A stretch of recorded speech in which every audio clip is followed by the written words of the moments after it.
more coffee around here. Forget coffee, Ray. It's time for champagne.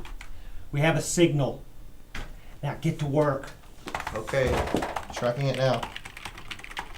And contact Mars Man at Arecibo. Get him on the web phone. Okay, boss, you've got it.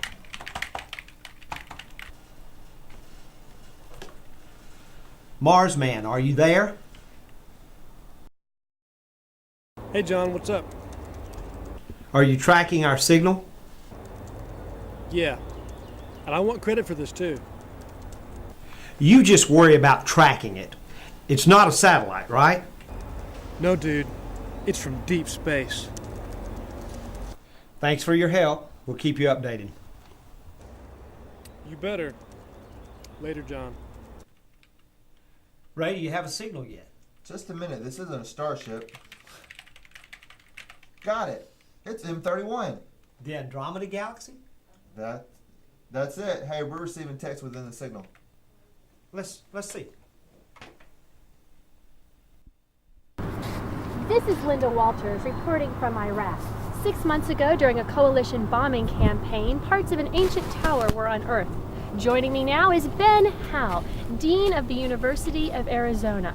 Mr. Howe, thank you for your time. What has your archaeology team found?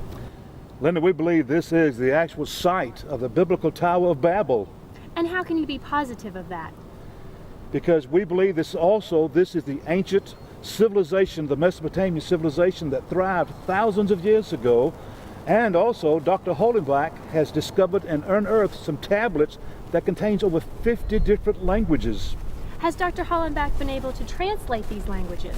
No, he hasn't, but he is working on them now. Well, then that means that this could just be some palace or something. No, I doubt that. I really believe this is the actual site of the tower. Stop recording, Paul. Mr. Howe, I'm not here to argue with you, but you have no evidence that this is the Tower of Babel site. It is pronounced Babel, Ms. Walters. Whatever. Paul, let's take a break. I want to see the tablets. Thank you for the interview, Dr. Howell.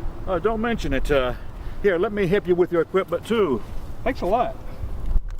How long have you been with ENN? Oh, about a year now. I was a photographer, but then Linda got me an interview with ENN as a camera operator. Linda's great, isn't she? We just got engaged. Well, congratulations and best wishes. Excuse me, Dr. Hollenbach. Linda, there's breaking news from Washington. This is a special report from the ENN newsroom. The White House has just released a statement, and we read it to you now. An extraterrestrial signal has been detected at the Lick Observatory in San Jose, California, and confirmed by the Arecibo radio telescope in Costa Rica. Scientists from all nations have been contacted to study this text that you see now. So far, no one has been able to translate this text into any known language. More details are to come from the White House, and we'll keep you posted here from the ENN News Center. Dean, I recognize the text is on one of the tablets. Dr. Hollenbrook, you need to leave for Washington.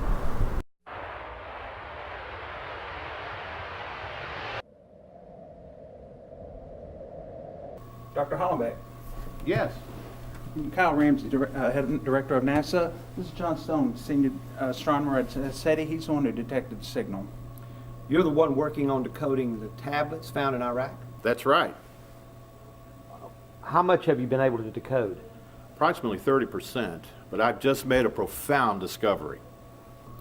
Why are you here, Dr. Hollenbach? I personally don't see any connection between some ancient tablets in Iraq and the Andromeda Galaxy signal. Stone, I don't claim to have all the answers.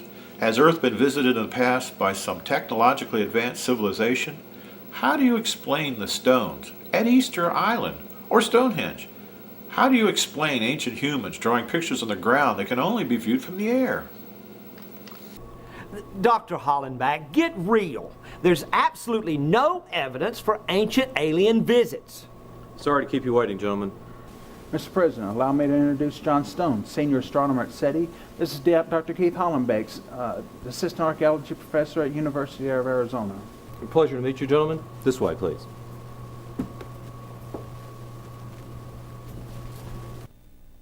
Dr. Hollenbach, what can you tell us about this signal? Mr. President, the signal comes from humans in the future who have colonized the Andromeda Galaxy. From the data that I've decoded, these humans live in the distant future and have lost contact with the Earth and have decided to transmit a signal back into their past. What kind of weapons and technology do they have?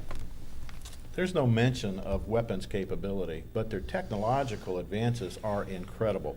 They built, or rather will build, a transportation system capable of allowing them to travel to planets within our galaxy, and they can travel back in time. The evidence suggests that they visited Earth sometime during the building of the Tower of Babel, and they taught their language to at least some of the people who were living at that time.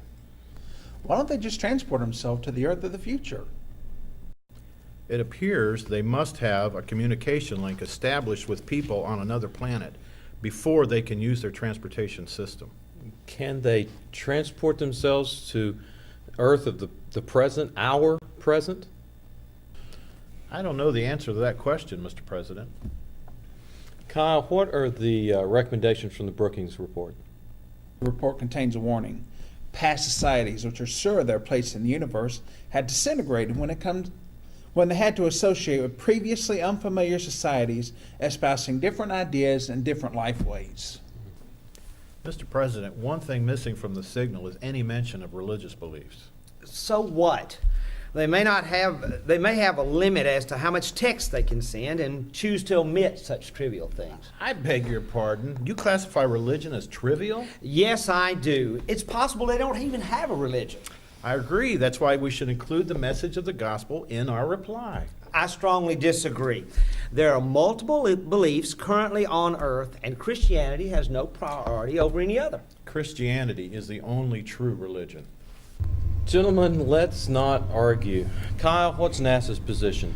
As most people know, 2 Pioneer spacecraft were launched in the 70s, contain gold plaques inviting extraterrestrials to visit Earth. I say we respond with an invitation to visit Earth. Imagine what we can learn from the distant future. We can learn how to reach Mars within years with such advanced technology. Okay, thank you, everyone.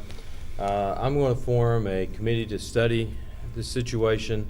There's no reason for us to make any type of hasty decisions, but you are all under orders not to go public about our discussions here. Mr. President, please consider including the message of the gospel in whatever reply we make. God created the universe and everything in it, and He loves everything. I assure you everything we've discussed will be given to the committee. Thank you, Mr. President. Unbelievable. Dr. Hollenbach, Oh, no. do you have a word for the press? No, Linda. The president will address the nation tomorrow from the White House. But the people have the right to know the news.